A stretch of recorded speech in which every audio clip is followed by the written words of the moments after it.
நேர்களுக்கு வணக்கம். இது முதற்தர செய்தி வழங்குனர் நியூஸ் ஃபர்ஸ்டின் மதிய நேர பிரதான செய்தி அறிக்கை. செய்திகளுடன் நான் ஃபஸ்லுல்லா முபாரக்.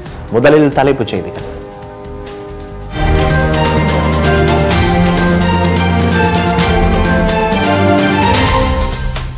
போதைப்பொருட்களை அறிவிக்க ஜனாதிபதியினால் துரித தொலைபேசி இலக்கம் ஒன்று அறிமுகம் செய்யப்பட்டுள்ளது. கட்டுகஸ்தொட்ட பகுதியில் குளவிக்கோட்டு கிழக்கான சுமார் 100 மாணவர்கள் வைத்தியசாலையில் அனுமதி. நுவரெலியா வளப்பனை பகுதியிலும் படைப்புழு வியாபித்துள்ளது. கேரள கஞ்சா கடத்தல்காரர்களுக்கு இடையில் ஏற்பட்ட தகராறே கொழும்பு ஜம்பட்டா வீதியில் இடம்பெற்ற துப்பாக்கிச் சூட்டுக்கு காரணம் என.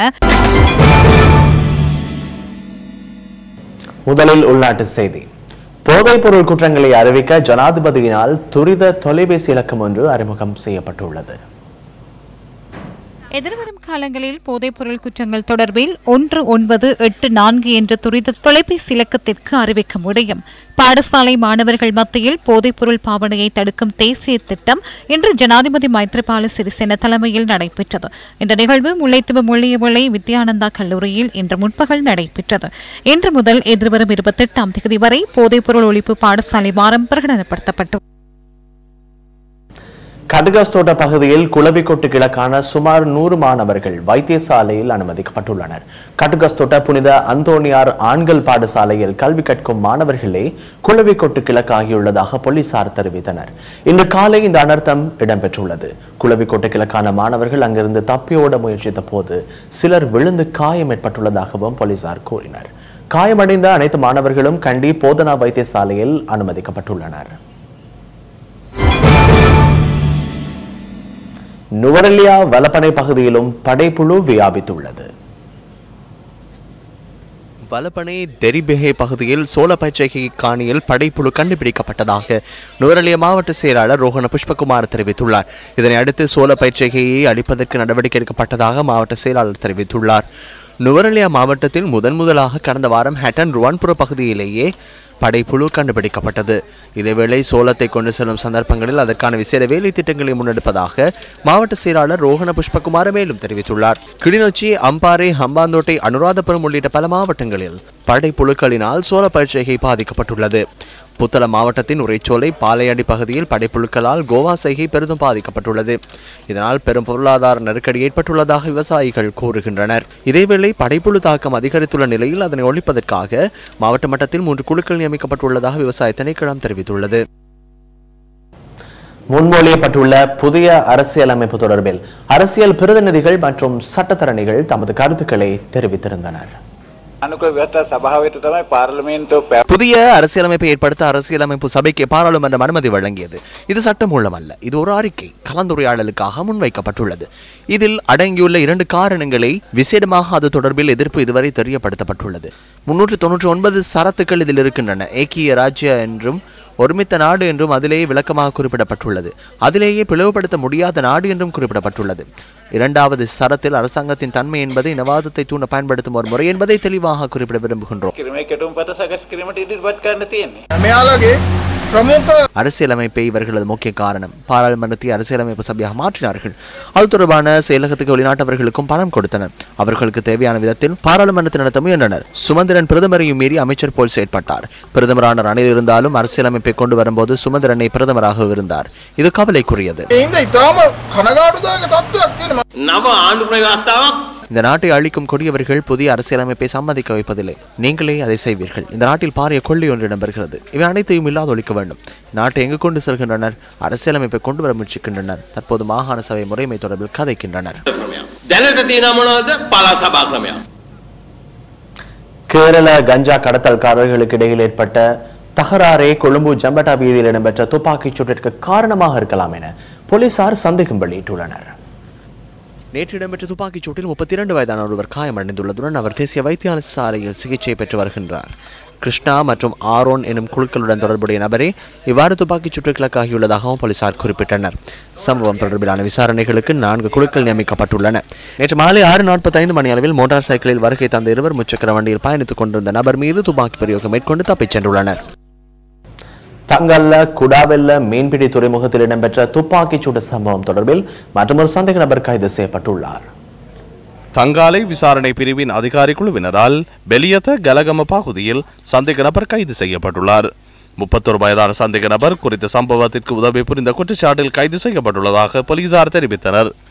இதேவேளை இந்த சம்பவம் தொடர்பில் ஏற்கனவே கைது செய்யப்பட்ட சந்தேக நபரிடம் மேற்கொள்ளப்பட்ட விசாரணைகளின் பிரகாரம் மறைத்து வைக்கப்பட்டிருந்த துப்பாக்கி பிரயோகத்திற்கு பயன்படுத்தப்பட்ட மோட்டார் சைக்கிள் கண்டுபிடிக்கப்பட்டுள்ளது. சந்தேக நபர்கள் பயன்படுத்திய முகமூடிகளும் எரியூட்டப்பட்ட நிலையில் கைப்பற்றப்பட்டுள்ளதாகவும் போலீசார் மேலும் தெரிவித்தனர். குற்றப்புலனாய்வு திணைக்கள அதிகாரிகளால் குறித்த முகமூடிகள் ரசாயன பகுப்பாய்விற்கு உட்படுத்தப்பட உள்ளன. துபாயிலிருந்து சட்டவிரோதமாக நாட்டிற்கு கொண்டு வரப்பட்ட ஒரு தொகை சிகரெட்டுகள் கட்டுநாயக்க விமான நிலையத்தில் பறிமுதல் செய்யப்பட்டன. 10,000க்கும் அதிகமான சிகரெட்டுகள் இதன்போது பறிமுதல் செய்யப்பட்டுள்ளன. சந்தேகத்திற்கிடமான ஒருவரை சோதனையிடும் போதே குறித்த நபரின் பயண பொதிகளில் இருந்து சிகரெட்டுகள் கைப்பற்றப்பட்டுள்ளன. நாதாண்டிய பகுதியைச் சேர்ந்த 21 வயதான இளைஞர் ஒருவரை கைது செய்யப்பட்டுள்ளார்.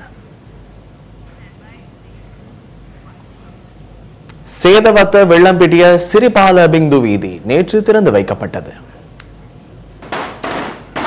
மேல் மாகாண சபை உறுப்பினர் சுசில் கிந்தல் பிட்டிய தலைமையில் இந்த வீதி திறந்து வைக்கப்பட்டது.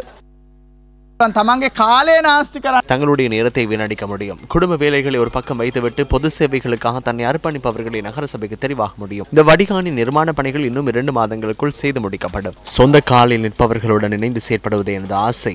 மத ரீதியாகவோ அல்லது மொழி அடிப்படையிலோ அல்லது வேறு ஏதும் அடிப்படையில் வேறுபாடுகள் காணப்படுமாயின் அதனை மறந்து அனைவரும் ஒற்றுமையாக வாழ வேண்டும். இதுவே ஜனநாயகம்.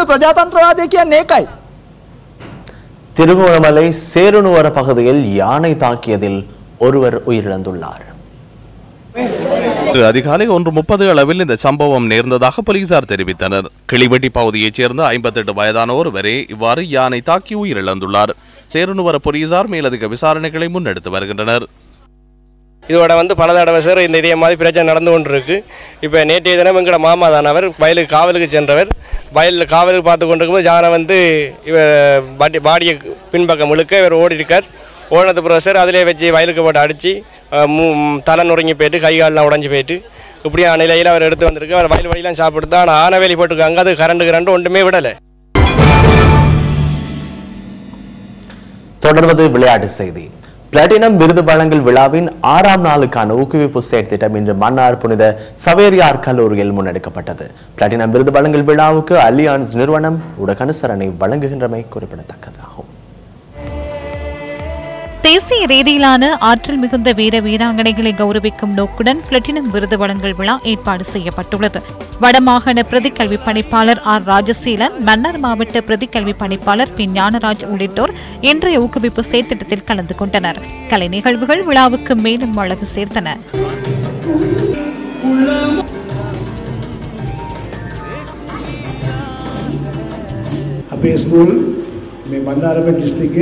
மன்னார் மாவட்டத்தில் ஒரே ஒரு ஆடவர் பாடசாலையும் அதிக மாணவர்கள் கல்வி கற்கும் பாடசாலையும் எமது கல்லூரியாகும்.